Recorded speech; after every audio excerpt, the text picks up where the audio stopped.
다니엘서 강의의 10번째 시간이 가도록 하겠습니다. 지난 시간에는 우리가 마지막 때에 관한 이중 계시라는 주제로 함께 말씀을 나눴는데요.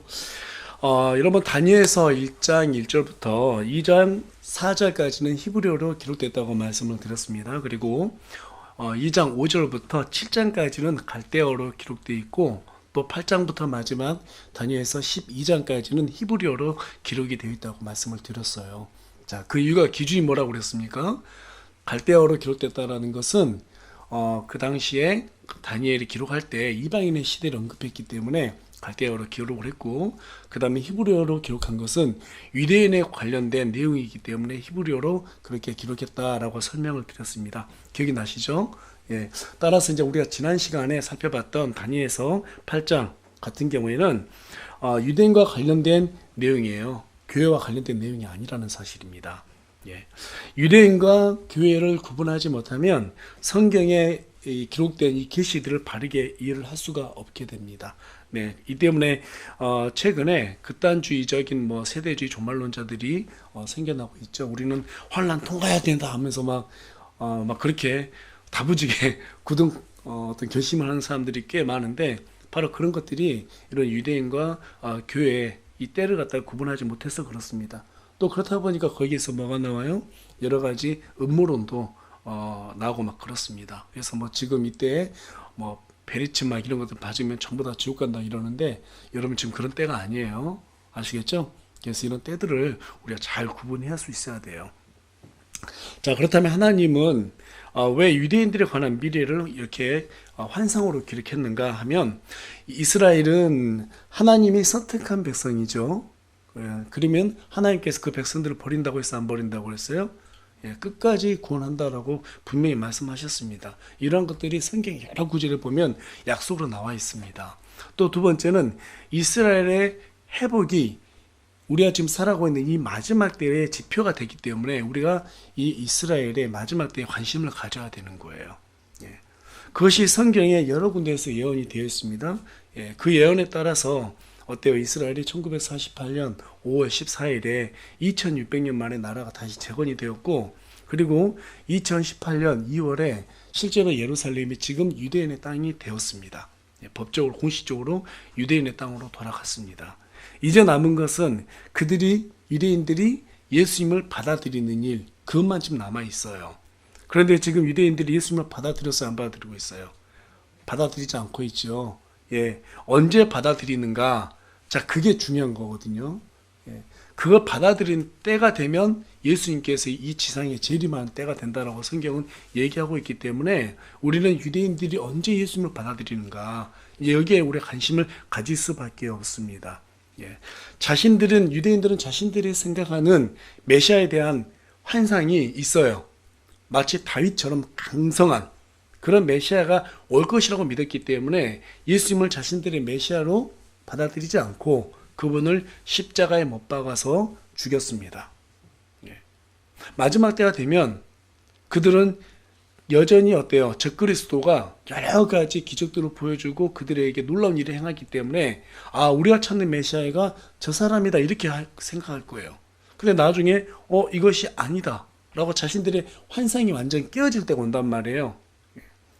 그때 그들이 예수님을 받아들이게 된다고 성경은 우리에게 알려주고 있습니다. 그때를 알려주기 위해서 하나님은 이제 다니엘에게 이 환상을 보여주고 해석을 해주시는 거예요. 특별히 지난주에는 마지막 때 유대인들에게 일어날 사건을 계시하기 위해서 가까운 미래에 일어날 사건에 관한 계시에 대해서 저와 여러분이 살펴봤습니다. 그 내용이 오늘 본문이 있는 다니엘서 8장 1절부터 14절에 기록된 내용이었어요. 여기에 기록된 내용은 그리스에서 로마로 넘어가기 전에, 무슨 말인지 이제 이해가 되시죠? 여러분 2장의 느부갓네살의 신상에 보니까 금속으로 돼 있었는데 그게 4개 왕국이 있었죠. 첫 번째가 바빌론, 두 번째가 메데페르시아, 세 번째가 그리스, 그 다음이 로마죠. 그러니까 지금 8장의 1절부터 14절까지의 내용은 메데페르시아에서 그리스로 넘어갔어요. 그리고 그리스에서 로마로 넘어가기 전에 있을 일을 이미 바벨론이 망하기 직전에 다니엘이 환상으로 본 그런 내용을 기록해 두고 있다라는 거죠. 네. 그리고 이제 이 그리스가 망하기 전에 어떻게 돼요? 알렉산더 대제가 죽고 네 개로 분할이 된다고 그랬잖아요. 네 개로 분할됐는데 우리가 지난 시간 내용 살펴보니까 그 중에서 적그리스로 상징하는 이 작은 뿔 하나가 올라와서 기쁨의 땅을 짓밟았더라. 여기에서 기쁨의 땅은 어디예요? 지금의 팔레스타인 땅, 즉 이스라엘을 얘기하는 거예요. 그래서 이스라엘을 짓밟았더라 이렇게 말하고 있어요. 근데 어떻게 짓밟았는가? 그 내용을 보니까 두 가지가 있어요. 첫 번째는 유대인들이 제사를 드릴 때 희생물을 드려야 되는데 이 희생물을 제거하거나 그치게 하고 그 성소를 황폐하게 하는 일이 생긴다. 그 다음에 또 두 번째는 뭐예요? 유대인들의 그 성전을 무너뜨린다는 거예요. 허물어 버린다는 거예요. 그래서 이 일이 언제 이루어졌는가? 자, 이것은 이미 2600년 전에 예언된 거죠.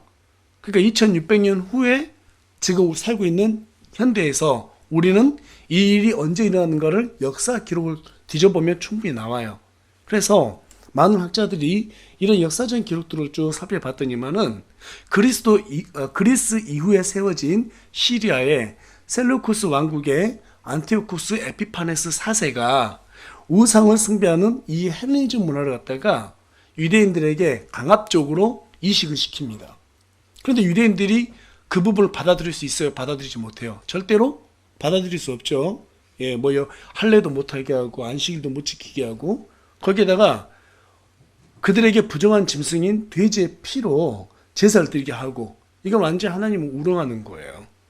뿐만 아니라 자신이 제우스라고 주장하면서 제우스 신상을 갖다가 유대인들의 그 성전에다가 세우는, 그렇게 해서 성전을 황폐케 하는 일이 발생합니다. 그때 그게 언제부터 시작이 돼요?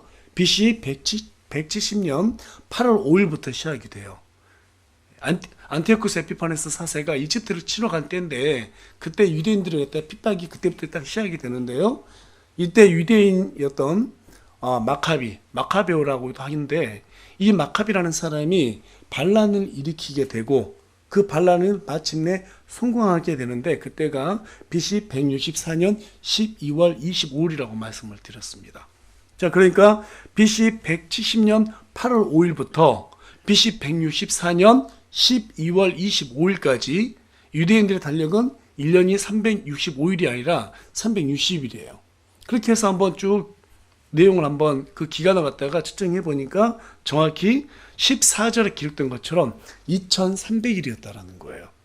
그러니까 지금 성소를 갖다가 희생물을 그치게 하고 성소를 황폐케 한다라고 하는 이 예언이 역사적으로 이루어졌다라는 그 사실을 확인할 수 있게 되죠. 또 이제 남은 한 가지는 뭐였어요? 그들의 성전이 무너진다는 거죠. 예. 근데 이것도 마찬가지로 AD 70년에 티투스 황제가 이 성전을 갖다가 완전히 무너뜨리는 그러한 일들을 하게 됩니다. 네. 그래서 이 일로 인해 가지고 우리는 역사적으로 다니엘이 지금 본 이 환상의 계시가 전부 다 완성이 됐다는 사실을 우리가 얼마든지 확인할 수 있게 되었습니다.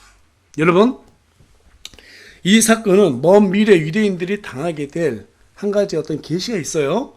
마지막 때 당하게 될 사건, 그것을 어때요? 계시해주는 이중 계시라고 여러분들께 말씀을 드렸습니다. 기억이 나시죠? 예. 여러분, 성경은 중요한 내용을 다룰 때는 이처럼 이중적인 계시 문학을 통해서 중복적으로 설명하는 경향이 있어요. 중복적으로 설명을 해요. 대표적으로 출애굽기 사건을 예로 들 수 있을 것입니다.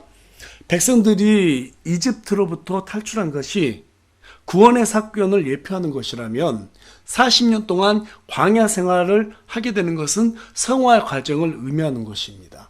또 그들이 가나안으로 들어가게 되죠. 예, 여기에서 이 가나안은 이 땅에 세워질 하나님의 왕국을 예표하고 있어요.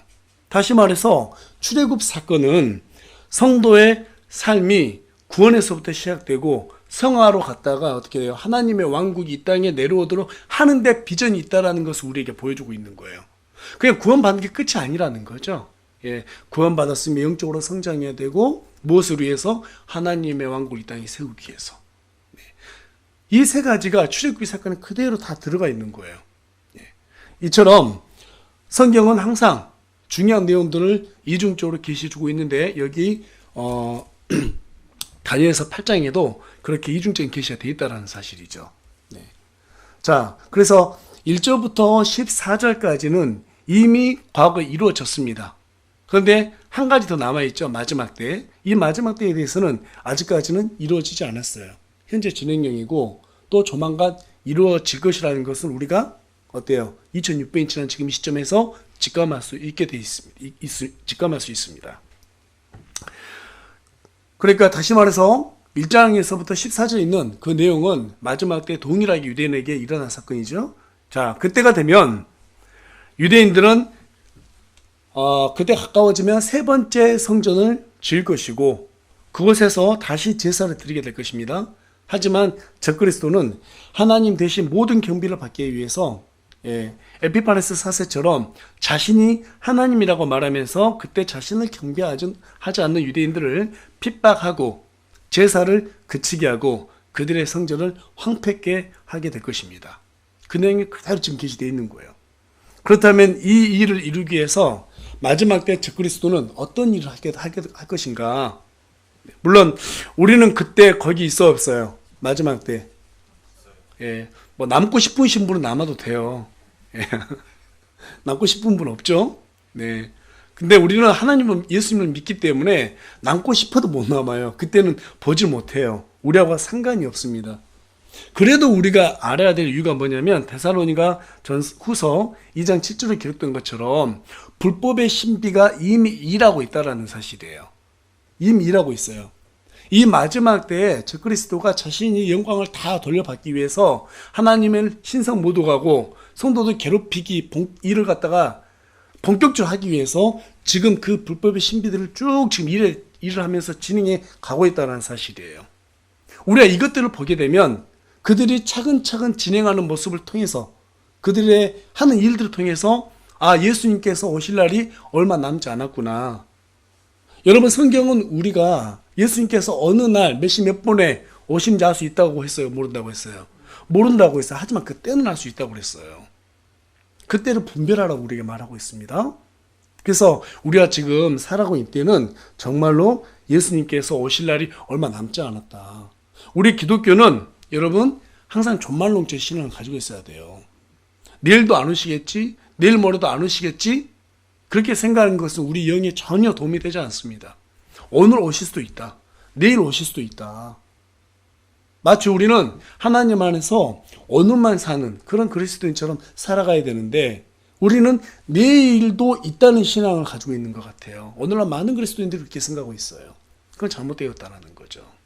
그래서 우리가 정말로 이 마지막 때를 살아가고 있고 마지막을 화려하게 정말 하나님을 위해서 살아가야겠다 이렇게 결심하는 그런 저와 여러분이 되길 원합니다.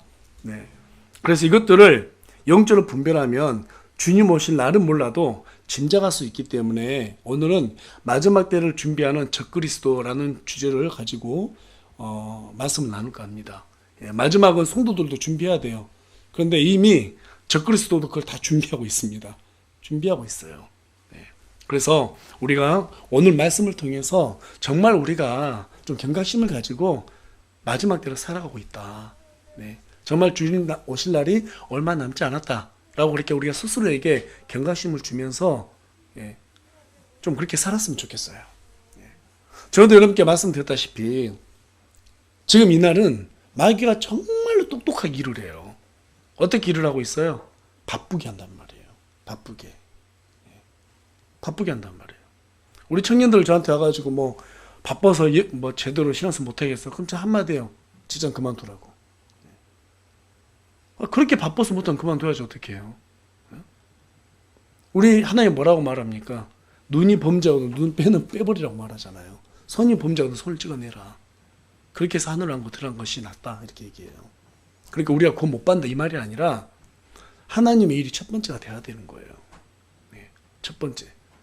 제가 이렇게 말한 데서 또 직장 그만두고 놀라고 하는 말 아니에요. 직장 그만두고 나 백수 돼야지. 하나님 일만 열심히 해서 교회 날마다 와야지. 그 말 아닙니다. 균형 있게 들으셔야 돼요. 첫째가 하나님 일이 돼야 된다. 지금 이 얘기를 하고 싶은 거예요.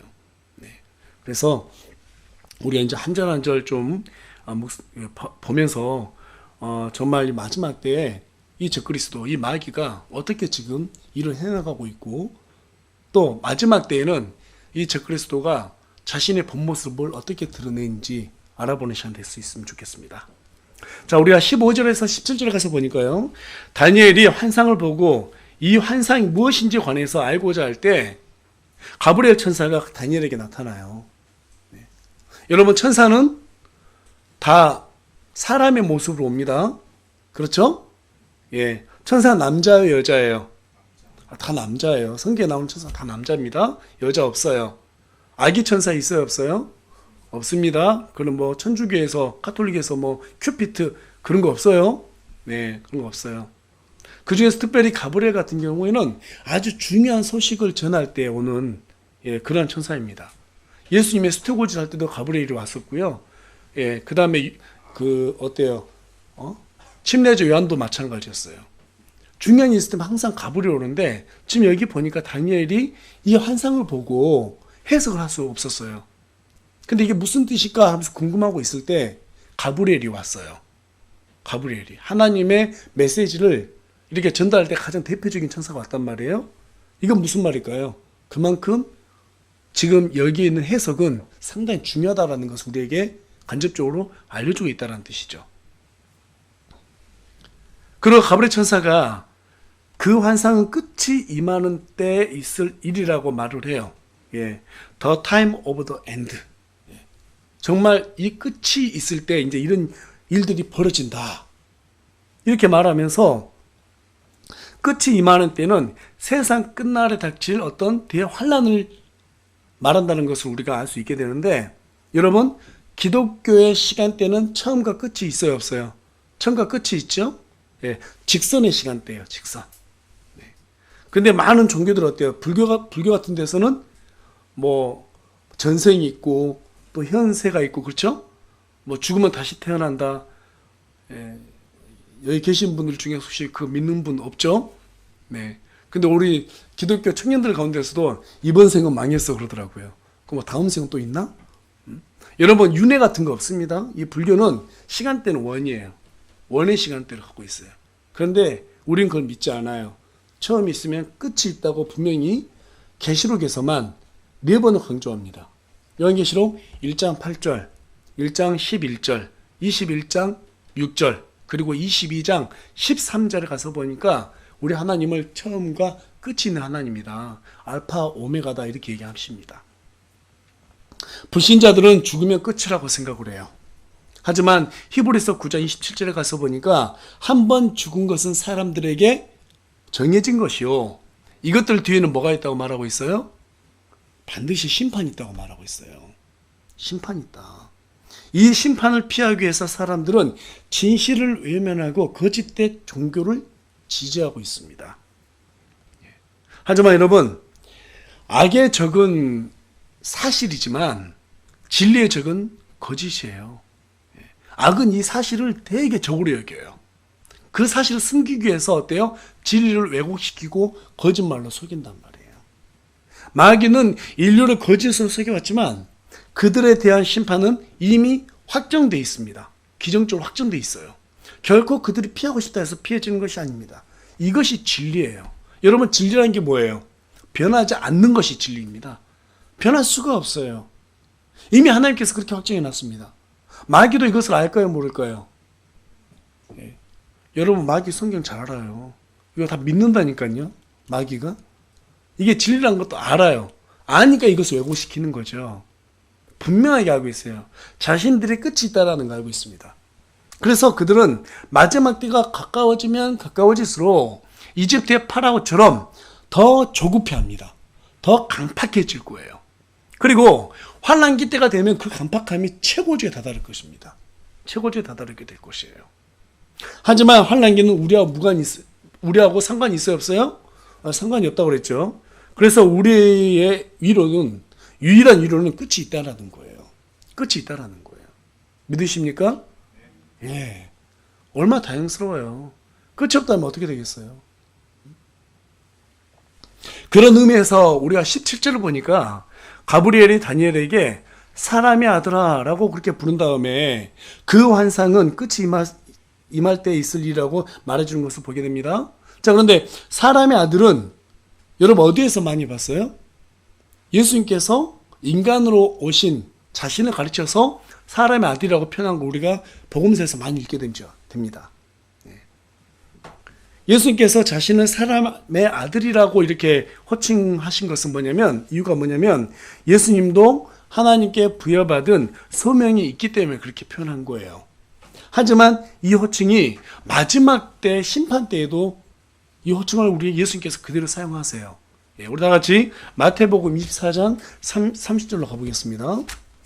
자, 마태복음 24장 30절 우리 다 같이 한 목소리 읽겠습니다. 자, 시작. 그때 사람의 아들의 표적이 하늘에 나타나고 그때 땅의 모든 지파가 애곡하며 사람의 아들이 권능과 큰 영광을 가지고 하늘의 구름들 가운데서 오는 것을 보리라. 예, 마지막 때 우리 예수님이 그때도 사람의 아들이라고 말하고 있어요. 그러니까 인간의 몸으로 오셨을 때 우리 예수님도 하나님으로부터 받은 미션을 완수하기 위해서 오신 거예요. 자, 그러면 다니엘에게 그렇게 말한 이유가 뭘까요? 다니엘에게도 사람의 아들아 이렇게 불렀던 것은 다니엘에게 이 환상을 보여주고 그것을 기록할 소명이 있었기 때문에 그렇게 말하는 거예요. 그리고 이제 18절에 가서 보면 다니엘이 지금 이 말을 들었을 때 너무나 두렵고 놀라운 나머지 그만 지쳐서 잠이 듭니다. 자, 그런데 흥미로운 사실은 가브리엘이 그걸 깨워요. 잠자고 있는데. 좀 불쌍해서 자라고 놔뒀으면 좋았을 텐데 그렇지 않고 다니엘을 깨워가지고 똑바로 이렇게 세웁니다. 마치 선생님이 야, 너 지금 집중해야 될 때 잠을 자면 어떡해? 라고 깨우는 것처럼 그렇게 느껴집니다. 왜 이렇게까지 했을까요? 그만큼 지금 가브리엘이 찾아와서 이것을 해석해 주는 내용이 너무너무나 중요하기 때문에 지금 다니엘을 깨워가지고 똑바로 이렇게 세운 거예요. 잘 들으라고. 그래서 여러분 잘 들어야 돼요. 아시겠죠? 예, 잘 들으셔야 돼요. 자, 그래서 그런지 19절에 가서 보니까 가브리엘이 두 번씩이나 끝이라는 단어를 언급하는 것을 보게 됩니다. 자, 우리 19절 말씀 다 같이 읽어보겠습니다. 시작.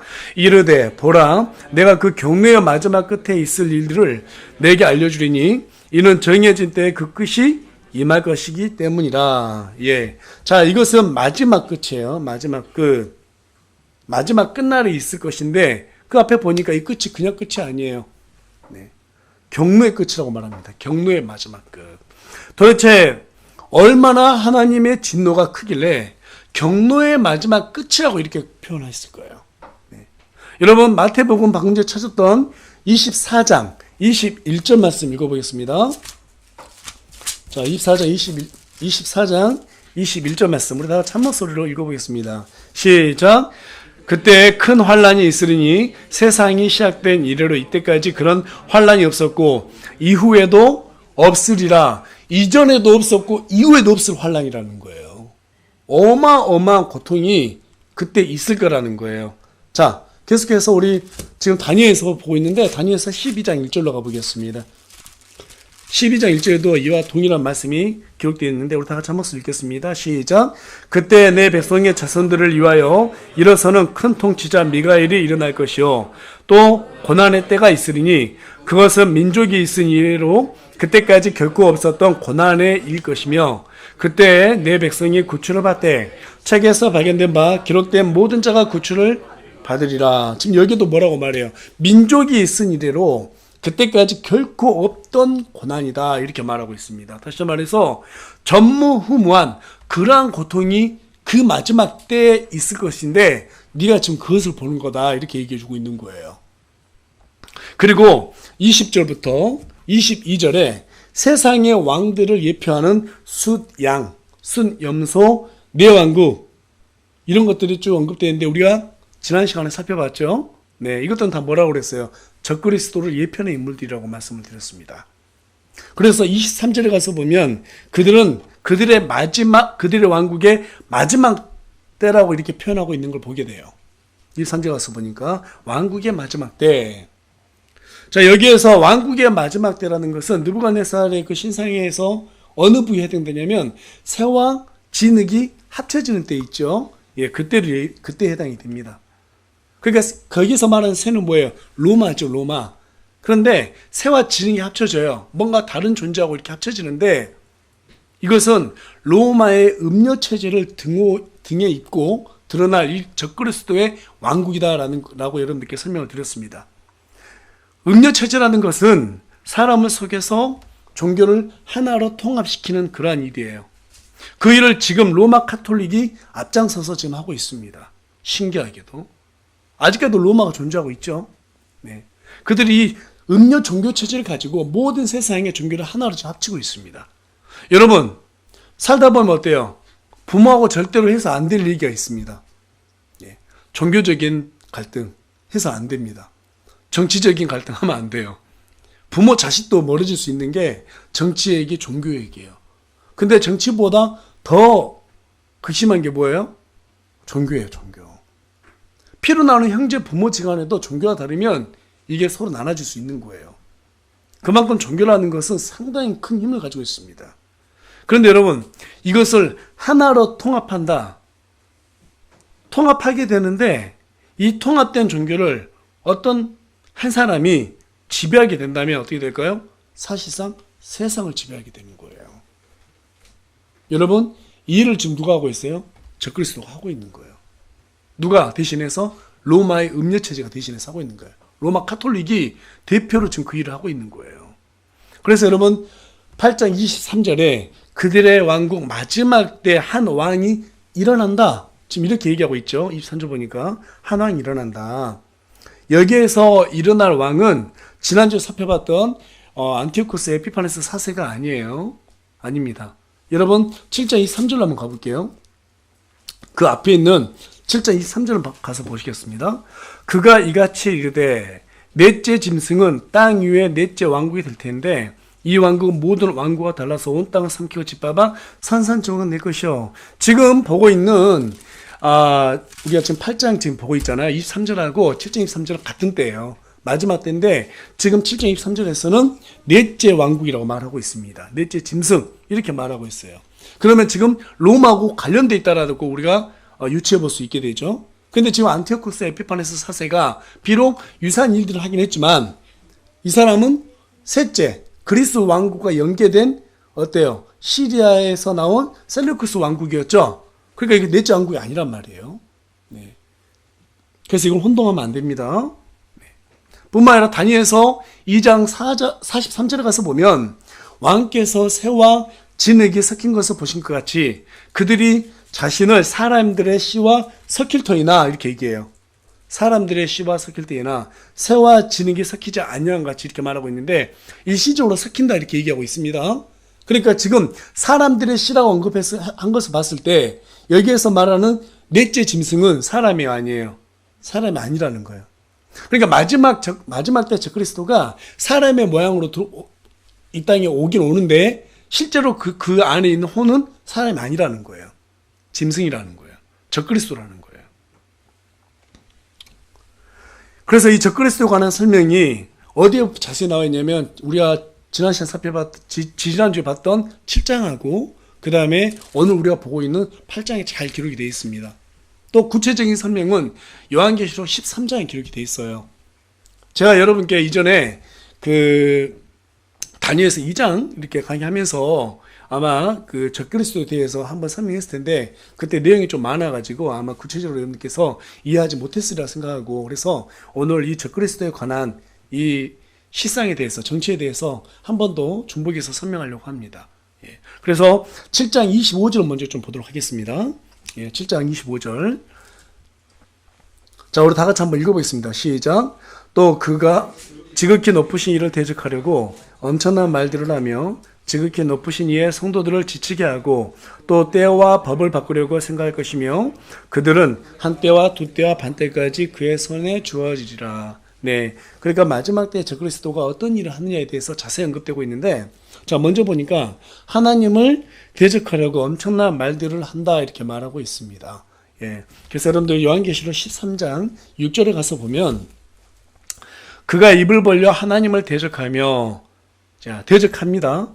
예, 대적하는데 어떻게 대적하느냐 모독하되 그분의 이름과 그분의 성막과 하늘에 거하는 자들을 모독하더라. 그러니까 아주 드러내놓고 하나님을 욕하는 그러한 신성모독이 이루어진다는 사실이에요. 네. 또 두 번째는 뭐냐면 높으신 이의 성도들을 지치게 한다 이렇게 말하고 있습니다. 예. 실제로 요한계시록 13장 7절에서 보니까 어떻게 나오고 있습니까? 또 그가 성도들과 전쟁할 그들을 이기는 것을 허락받고 모든 족속과 언어와 민족들을 다스리는 권능을 받았다라고 이렇게 말하고 있어요. 하나님께서 이 적그리스도에게 그가 활개칠 수 있는 기간을 허락했어요. 그랬더니 그가 성도들을 어때요? 쓰러뜨리는 거예요. 지배하는 거예요. 성도들 이기는 거예요.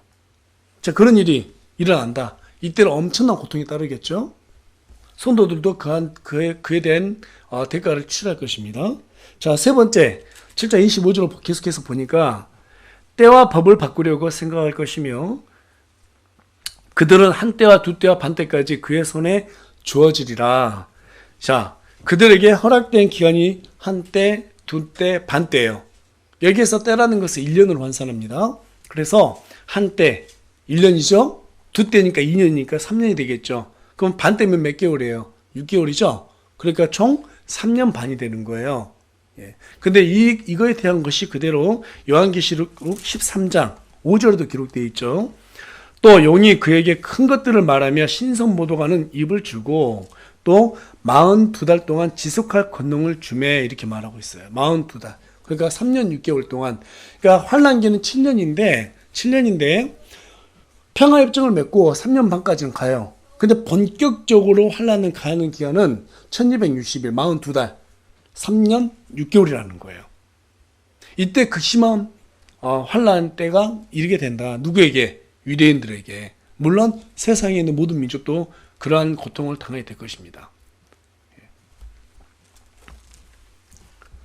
자, 그런데 적그리스도는 지금 보니까 때와 법을 바꾼다 말하고 있죠. 법이라는 것은 뭐 안 봐도 뻔하죠. 하나님을 믿지 못하도록 자신이 모든 권세를 다 갖고 있기 때문에 법을 바꿔가지고 박해를 할 거예요. 뭐 동성애를 아주 드러내놓고 지지하게 만든다거나, 예. 또는 오직 예수님만 믿어야지만 구원을 받는다. 이런 말하면 다 전부 다, 예, 큰 박해를 가하는, 어쨌든 그런 법을 만들 거예요. 지금도 그런 일들을 시도하고 있죠. 네. 그런데 지금 보니까 중요한 거 뭐예요? 마귀 입장에서는, 사탄의 입장에서는 기간이에요. 그렇죠? 기간. 그 기간마저도 자기가 바꾸려고 노력한다라는 거예요. 네.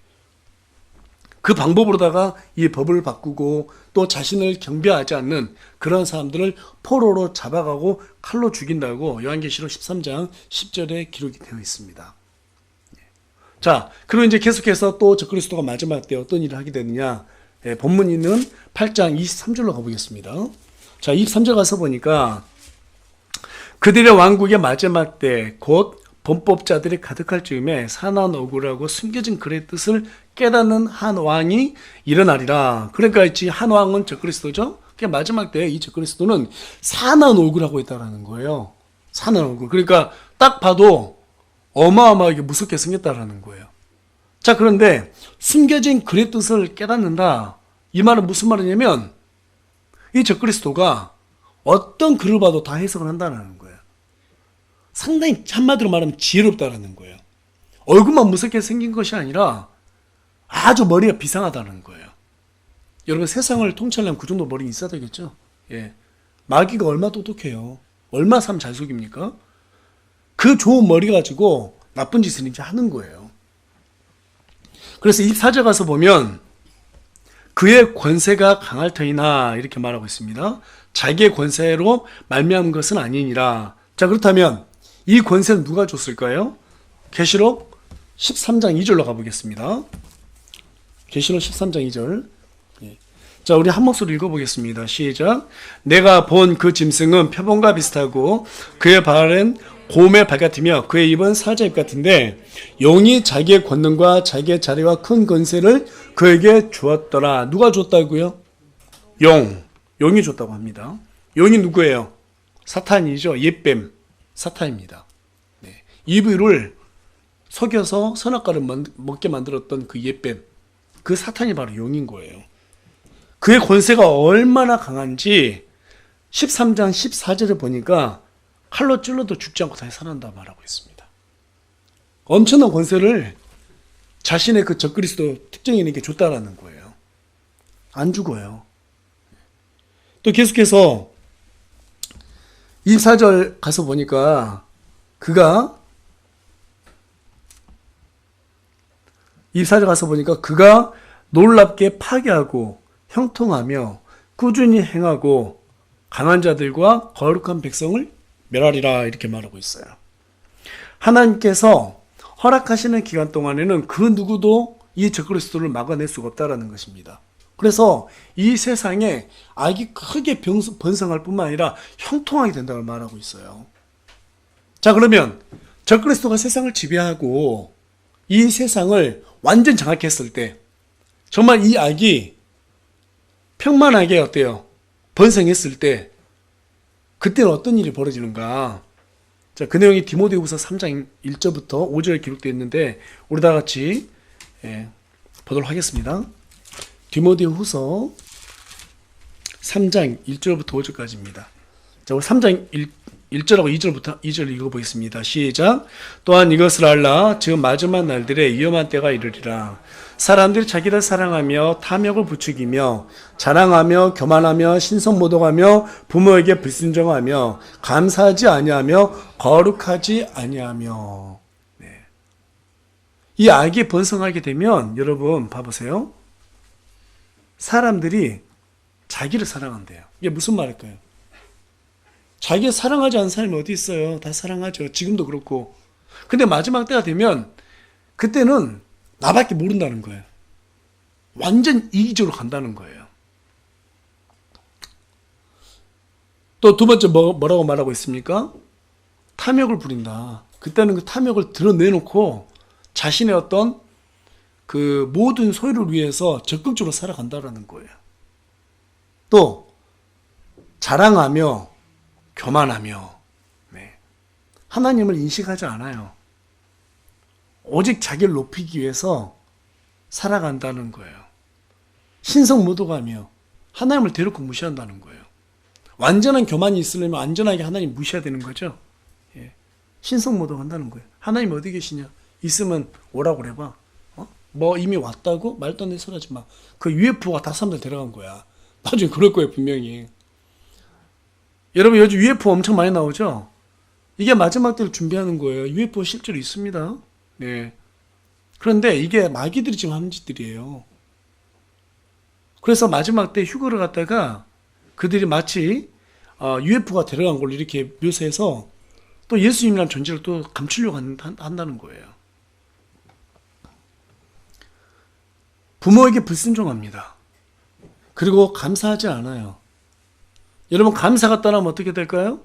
온통 불평이에요. 불만이에요. 불평, 불만으로 이어지면 순종할 수가 없게 돼요. 하나님의 은혜에 대해서 전혀 마음속으로 갖지를 못합니다. 감사를 잃어버리면 양심이 사라져버려요. 거룩하지 않는다는 거예요. 여러분 지금 세상 봐보세요. 소돔과 고모라고 뭐가 다릅니까? 하나 다르지 않죠? 그렇죠? 성적으로 너무나 음란해 있고요. 타락해도 너무너무 타락해 있고 오직 돈밖에 몰라요. 물질적으로 뭔가를 가지고자 한다면 사람 죽이는 것도 지금 서슴지 않는 그런 일들을 하고 있습니다. 지금 정말 끝에서 끝입니다. 또 계속해서 3절에 가서 보니까 본성에 애정이 없으며 사랑이 완전히 식어버린다는 거예요. 협정을 어기며 사람들 간에 약속을 중요하게 생각 안 한다는 거예요. 그냥 약속을 쉽게 생각한다는 겁니다. 거짓 고소하고 사람들을 갖다가 어떻게 한다고요? 거짓 고소. 그러니까 모함한다는 거예요. 절제하지 못하며 사나우며 선한 자들을 멸시하며 또 4절 가서 보니까 배신하며 고집이 세며 높은 마음을 품으며 하나님을 사랑하기보다 쾌락을 더 사랑하며 우리 기독교인들이 하나님을 정말 최고로 사랑하는 것처럼 이제 그때 가면 완전히 쾌락을 그렇게 사랑한다는 거예요. 그만큼 철저하게 하나님을 버린다는 말입니다. 5절 가서 보니까 결과적으로 하나님의 성품의 모양은 있으나 그것의 능력은 부인하리니 이런 자들에게서 돌아서라. 네. 오늘날에도 적용되는 말이죠. 많은 믿는다는 사람들이 있습니다만 그렇게 모양이 없는 거예요. 입으로는 하나님 찾고 난 믿어요. 구원받는 게 믿는 게 아니에요, 여러분. 믿어서 구원을 받았어요. 그렇죠? 우리가 그러면 구원받은 이후부터는 내가 하나님을 믿는다는 것은 하나님의 말씀을 믿는다는 말이지 구원받은 걸 믿었다 이렇게 말하는 게 아니에요. 구원받은 사람 치고 지금 하나님이 살아계신다는 거 안 믿는 사람이 어디 있어요? 다 믿죠. 구원받은 이후부터는 하나님의 말씀이 이루어진다는 그 사실을 믿는 게 믿음이에요. 하나님의 존재를 인정하는 게 믿음이 아니라는 말이에요. 하나님의 성품의 모양만 있다 해서 그 사람이 하나님을 믿느냐 이렇게 말할 수는 없습니다. 말씀에 따라서 살았을 때 그 사람이 하나님을 믿는 겁니다. 그런데 마지막 때는 그런 걸 찾아보기 어렵다는 거예요. 찾아볼 수가 없다는 거예요. 여러분 마지막 때가 되면요. 우리 성령께서 기름 붓듯이 부어져요. 기름 붓듯이 부어집니다. 에스겔서 가서 보면 두 바퀴가 나와요. 바퀴 현상이 나와요. 여러분 한쪽 바퀴가 돌면 어떻게 다른 한 바퀴도 같이 돌죠? 마귀가 한 바퀴 돌면 하나님도 같이 돌아요. 마귀가 극심하게 핍박할 때 되면 성령님도 어마어마하게 일을 하신단 말이에요. 그때가 되면은 믿는 자들과 믿지 않는 자로 정확히 구분이 될 거예요. 지금은 애매하잖아요. 그렇죠? 우리 하나님 믿어요. 그런데 적당히 믿는 사람이 있고 열심히 믿는 사람이 있고 믿는 돈 많은 돈 하는 사람이 있단 말이에요. 근데 그때는 그렇게 할 수가 없어요. 엄청난 환란이 임하는데 그때는 목숨 걸지 않으면 믿을 수가 없는 때예요. 그렇기 때문에 그때는 확연하게 구분이 돼버려요. 확연하게. 네.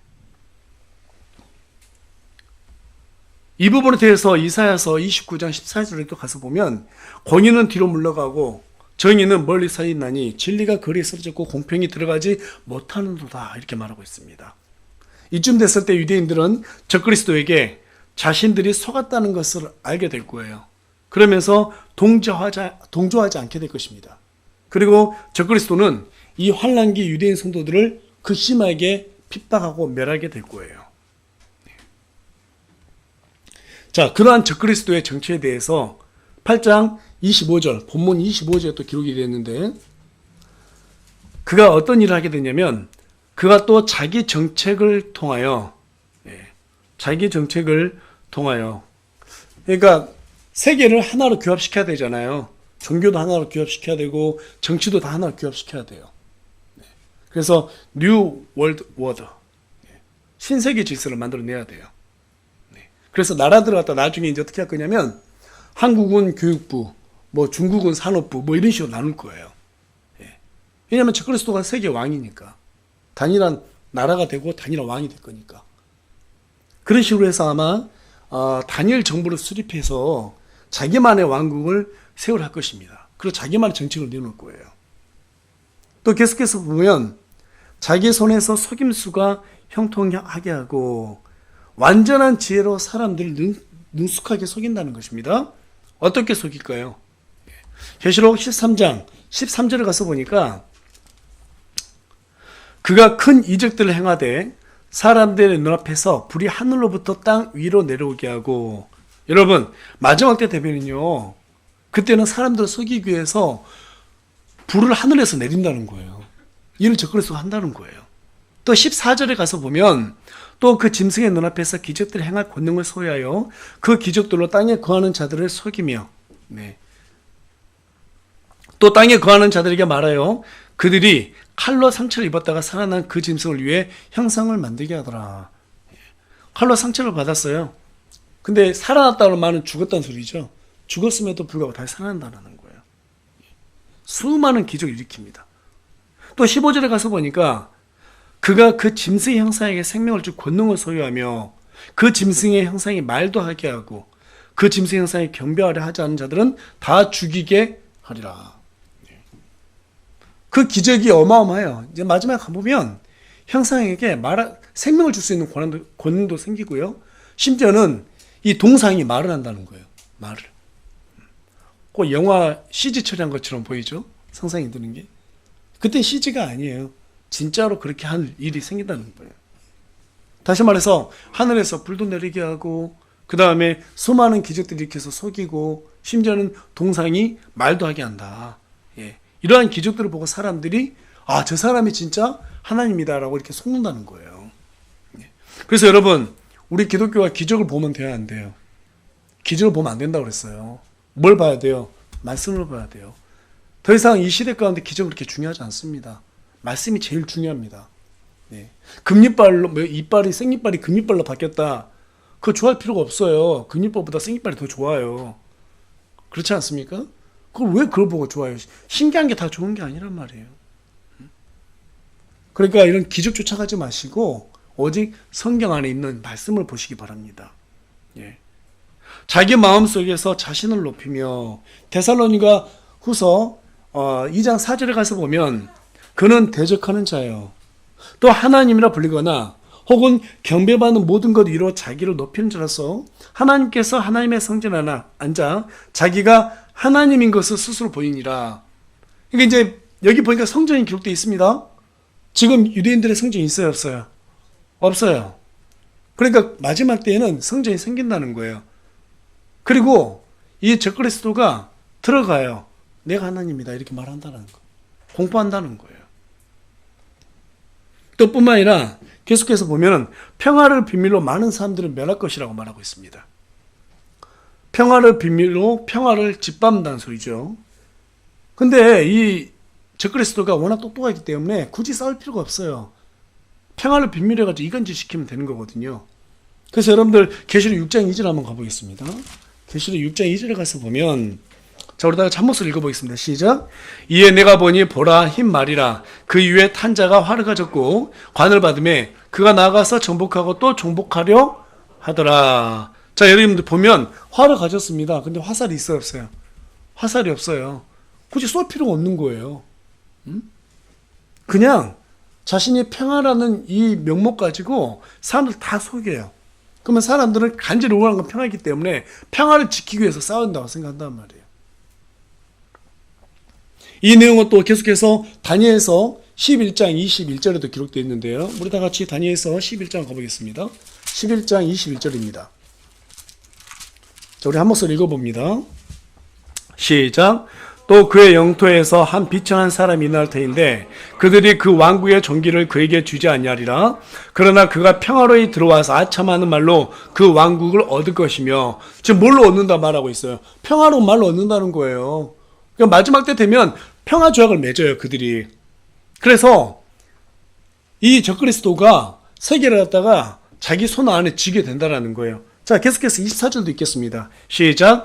그가 평화로이 들어가서 그 지방의 가장 기름진 곳에 이르며 자기 조상들과 자기 조상들의 조상들이 행하지 아니한 일을 행하고 또 탈취물과 노략물과 제물을 그들 가운데서 흩어주며 참으로 자기의 계략을 미리 세우고 강한 요새들을 치되 한때 동안 치리라. 한때라는 것은 1년이죠. 1년 동안 치는 일이 이제 생긴다는 거예요. 극심하게 치는 일이 생긴다는 거예요. 어디를? 이스라엘을 그렇게 친다라는 거예요. 사탄은 2부 얘기한 것처럼 마지막 때에도 화평의 통치자를 가장해가지고 세상을 속이고 통치하게 될 것입니다. 네. 여러분 크리스마스 때만 되면 로마 카톨릭 교황이 뭐라고 말해요? 하늘에는 영광이요 땅에는 평화로다 이렇게 얘기하죠. 예. 아무런 의미 없는 메시지예요. 이 평화를 입에 달고 있습니다. 항상 입에 달고 있어요. 평화. 예. 그들은 여러분 빛으로 가장한 마귀의 하수입니다. 하수. 그 이상도 그 이하도 아니에요. 예. 그래서 우리가 본문에 25절 또 계속해서 보면 자, 그가 일어서서 통치자들을 대적할 터이나, 여러분 통치자의 통치자는 우리 주 예수 그리스도를 의미합니다. 예. 적그리스도는 자신의 왕국을 굳건히 지키기 위해서 계속해서 예수님을 대적한다라는 거예요. 하지만 그가 계속해서 보니까 손으로 말미암지 아니하고 무너지리라 이렇게 말해요. 여러분 느부갓네살 신상 보니까 마지막에 뜨인 돌이 나오죠. 그 뜨인 돌이 어떻게 되어 있어요? 손으로 깎지 않은 산에 있는 돌이라고 그러죠. 이것이 날라와서 세상 왕국을 상징하는 느부갓네살이 꾸었던 그 꿈의 신상 갖다 완전히 산산조각 냈다 이렇게 말하고 있습니다. 마지막 때 여러분 손을 대지 않아요. 우리 인간이 그들을 갖다 어떻게 멸하지 않습니다. 우리 예수님께서 심판자로 오셔가지고 그들을 완전히 어때요? 무너뜨린다는 거예요. 그들의 무너지는 모습이 계시록 19장에 묘사되어 있습니다. 우리 계시록 19장 한번 찾아가 볼까요? 19장 11절하고 11절을 보겠습니다. 계시록 19장 11절 말씀입니다. 예. 다 같이 읽겠습니다. 시작. 또 내가 하늘이 열린 것을 보니 보라 흰 말이라. 그 위에 타신 분은 신실하시니 참되신이라 불리더라. 그분은 의로 심판하며 전쟁을 하시느니라. 드디어 마지막 때에 우리 예수님께서 유대인들과 자기 어떤 백성들, 그 성도들을 위해서 그들을 심판하는 일을 이제 하는 거예요. 사람이 하는 게 아니에요. 그 내용들이 에스겔서 38장, 39장 보면 자세히 나와 있는데, 이 마지막 때에 우리 예수님께서 친히 전쟁을 하게 됩니다. 네. 어디에서 전쟁을 하게 됩니까? 자, 그것이 20절에 이제 보면 계속해서 좀 읽어보겠습니다. 자, 20절도 읽겠습니다. 시작. 짐승이 잡히고 또 그 앞에서 기절 행하던 거짓 대언자도 그와 함께 잡혔는데 그는 짐승의 표를 받은 자들과 그 형상에 경배하는 자들을 기적들로 속이던 자들아. 이 둘이 산채로 유황으로 불타는 불호수에 던져지고. 예. 자, 하나님께서 마지막에 전쟁하게 되는데 이 전쟁이 바로 아마겟돈 전쟁이라는 거예요. 그래서 아마겟돈이라는 곳에서 넓은 이스라엘의 평야입니다. 그 평야에서 많은 그 왕국의 왕들이 모입니다. 왕들과 대적하는 사람들이 모이게 되는데 그들과 함께 맞아가지고 우리 예수께서 친히 싸우게 되는 거예요. 그러한 다음에 이들을 전부 다 어디로 집어넣는다고 그래요? 불호수에 다 던진다는 거예요. 불호수에.